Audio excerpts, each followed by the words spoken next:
AP CID అధికారుల విచారణకు దర్శకుడు రామ్ గోపాల్ వర్మ గైర్హాజరయ్యారు.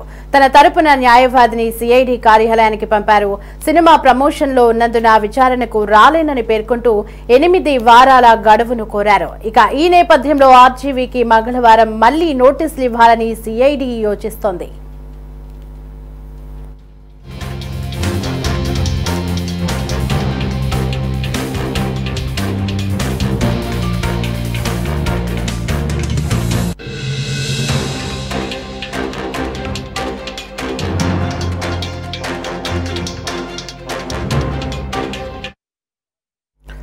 ఏపీ సిఐడి అధికారుల విచారణకు దర్శకుడు రామ్ గోపాల్ వర్మ గైర్హాజరయ్యారు. తన తరపున న్యాయవాదిని సిఐడి కార్యాలయానికి పంపారు. సినిమా ప్రమోషన్స్ లో ఉన్నందున విచారణకు రాలేనని పేర్కొంటూ 8 వారాల గడువును కోరారు.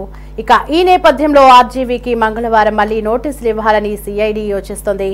ఇక ఇదే అంశానికి సంబంధించి మరింత సమాచారం కరెస్పాండెంట్ రామకృష్ణ ఫోన్ ఇన్ లో అందించడానికి సిద్ధంగా ఉన్నారు. రామకృష్ణ, చెప్పండి. ఏపీ సిఐడి విచారణకి దర్శకుడు రామ్ గోపాల్ వర్మ మరలా గైర్హాజరైనట్లుగా తెలుస్తోంది. మరి తదుపరి సిఐడి అధికారులు ఏం చేయబోతున్నారు?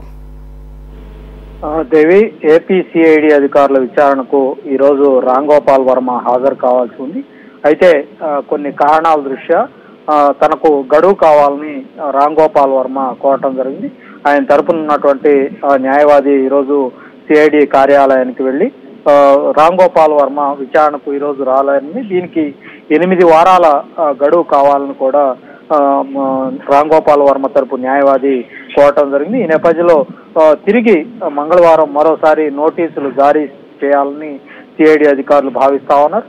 ప్రధానంగా రామ్ గోపాల్ వర్మ మీద ఉన్నటువంటి కేసుకు సంబంధించి 2019లో కమ్మరాజ్యంలో కడప రెడ్డి పేరుతోటి ఒక చిత్రాన్ని ఆయన తీయటం జరిగింది.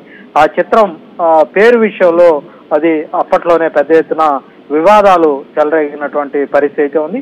తెలంగాణ హైకోర్టులో దీని మీద పిల్లు కూడా దాఖలు చేశారు. అమ్మరాజ్యంలో కడప బిడ్డలు అన్న పేరుతోటి తిరిగి ఆ సినిమా టైటిల్ ను మార్చి విడుదల కూడా ఆ రోజు చేయటం జరిగింది.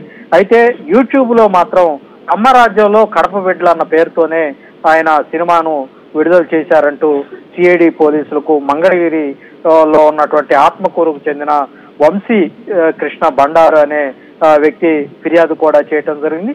అందులో ఈ సినిమాలో ఉద్రేకపూరితమైనటువంటి సన్నివేశాలను రామ్ గోపాల్ వర్మ తెరకెక్కించారన్నటువంటి ఆరోపణలు కూడా చేసినటువంటి నేపథ్యంలో గత ఏడాది నవంబర్ 29న సిఐడి అధికారులు కేసు కూడా నమోదు చేయటం జరిగింది.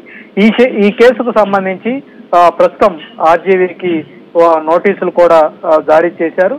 ఒంగోలులో సిఐడి అధికారులు ఆయనకు ఇటీవల నోటీసులు కూడా అందజేయటం జరిగింది.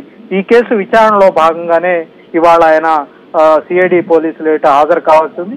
అయితే కొన్ని కారణాల దృష్ట్యా తాను రాలేకపోతున్నానని, తనకు 8 వారాల గడువు కావాలని కూడా ఆర్జీవీ తన న్యాయవాది ద్వారా సిఐడి అధికారులకు ఒక లేఖను కూడా పంపడం జరిగింది.